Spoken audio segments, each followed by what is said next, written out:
اعوذ باللہ السمیع العلیم من الشیطان اللعین الرجیم بسم اللہ الرحمن الرحیم الحمد للہ رب العالمین وصلی اللہ علی محمد وآلہ الطاہرین.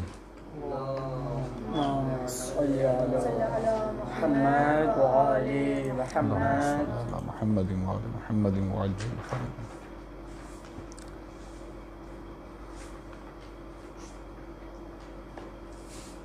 عرض کیا آپ کی خدمت میں کہ تقریباً ہماری گفتگو آخری مراحل کی طرف گامزن ہے، اور بسم اللہ الرحمن 28ویں نمبر صفحے پر ہماری گفتگو ہے، اور 28ویں نمبر صفحے پر جو پہلے شیخ بہائی مرحوم کا متن ہے میں اسے پہلے پڑھتا ہوں. نہایت ہی آسان بات ہے، کتاب شرح امثلہ جنہوں نے پڑھ رکھی ہے ان کے لیے ظاہر ہے اس کے اندر کچھ بھی نہیں ہے. ماضی کی دو قسمیں ہیں، ایک ماضی معلوم اور دوسرا ماضی مجہول. اب یہ جو ماضی معلوم پر حاشیہ ہے وہ ہم بعد میں پڑھیں گے. ماضی معلوم کے 14 صیغے ہیں، 6 غائب کے، 6 مخاطب کے، اور 2 نفس متکلم کے یا متکلم کے. غائب کے 6 صیغوں میں سے 3 مذکر کے ہوتے ہیں اور 3 مؤنث کے، اور مخاطب کے 6 صیغوں میں سے بھی 3 مذکر کے ہوتے ہیں اور 3 مؤنث کے. اور جو 2 صیغے متکلم کے ہیں ان میں سے ایک واحد متکلم کا ہوتا ہے، اب خواہ چاہے وہ متکلم یعنی بات کرنے والا، کلام کرنے والا مرد ہو یا عورت. اور دوسرا جو صیغہ ہے وہ متکلم مع الغیر. متکلم مع الغیر کو سمجھا چکا ہوں پہلے بھی، متکلم کلام کرنے والا، مع الغیر یعنی دوسرے کے ساتھ مل کر. اب وہ 2 ہوں، 3 ہوں یا 3 سے زیادہ، اس لیے کہتے ہیں متکلم مع الغیر کا ہوتا ہے خواہ چاہے وہ متکلم تثنیہ ہو یا جمع، مرد ہو یا عورت. گزشتہ درس میں بیان کیا گیا کہ یہ متکلم مع الغیر کا صیغہ، جمع متکلم کا صیغہ 4 معنی دیتا ہے: تثنیہ مذکر، تثنیہ مؤنث، جمع مذکر، جمع مؤنث. کچھ نہیں ہے اس کے اندر، متن کے اندر. لہذا حاشیے کی طرف آئیے. قولہ ماضی معلوم، لفظ ماضی، خود یہ لفظ ماضی کا تجزیہ کر رہے ہیں. خود لفظ ماضی کہہ رہے ہیں آگا یہ خود صیغہ ہے واحد مذکر اسم فاعل کا، ماضی بروزن ضارب ہے یا نہیں ہے؟ ہاں، وہ الگ بات ہے کہ اس کے آخر میں یا آ رہی ہے تو ایک صرفی اعلال ہوگا جس کی وجہ سے وہ ماضی بن جاتا ہے، وَإِلَّا وہی ضارب ہے، عابد ہے، عالم ہے، اسی طریقے سے ہے. ٹھیک ہے گا. ماضی مفرد مذکر اسم فاعل کا صیغہ ہے یہ. از باب ضربا یضربو مضا یمضی، ضربا یضربو مضا یمضی. اس کا لغوی معنی ہے گزرنے والا، یعنی وہی گزرنے والا. لفظ جو ہے وہ گزرنے والا، ماضی یعنی گزرنے والا. اور اصطلاح میں یعنی علماء صرف ماضی کی کیا تعریف کرتے ہیں آپ جانتے ہیں؟ ماضی وہ فعل جو زمانہ گزشتہ میں کسی کام کے پائے جانے پر دلالت کرے. مطلب وہ یہ بتائے کہ زمانہ ماضی میں کوئی کام واقع ہو چکا ہے. یہ تعریف صحیح تعریف ہے. وہاں جو تعریف ہے کتاب شرح امثلہ میں، وہاں پر ہم نے بتایا کہ وہاں پر بہرحال تسامو ہے، اور وہاں پر جو ہے وہ اشتباہ ہے. اب اشتباہ نہیں کہیں گے، اس کو تسامو کہیں گے، کیونکہ اشتباہ غلطی کے زمرے میں آتا ہے. تسامو غلطی نہیں ہوتی ہے، تسامو میں جان بوجھ کر ذرا ہلکا ہاتھ رکھا جاتا ہے. اور میں نے بتایا کہ وہ ایک سطحی کتاب ہے، لہذا اس کے اندر طالب علموں کے ذہنوں کی سطح کو دیکھتے ہوئے انہوں نے یہ تعریف کر دی عربی میں الماضی ما مضى وقتہ ولزم اجلہ. بات تو ایک ہی ہے، جو لغوی و تعریف تھی وہی اصطلاحی تعریف تھی. لہٰذا یہاں پر یہ جو تعریف ہے نا، یہ ہے اصل اوریجنل تعریف. اصطلاح میں ماضی وہ فعل جو زمانہ گزشتہ یعنی گزرے ہوئے زمانے میں کسی کام کے پائے جانے پر دلالت کرے، یعنی یہ بتائے کہ یہ کام گزشتہ زمانے میں ہو گیا. جیسے ضربا ترجمہ کیا تھا؟ اس ایک شخص نے مارا گزرے ہوئے زمانے میں. پھر ایک لفظ استعمال ہوا ساتھ معلوم.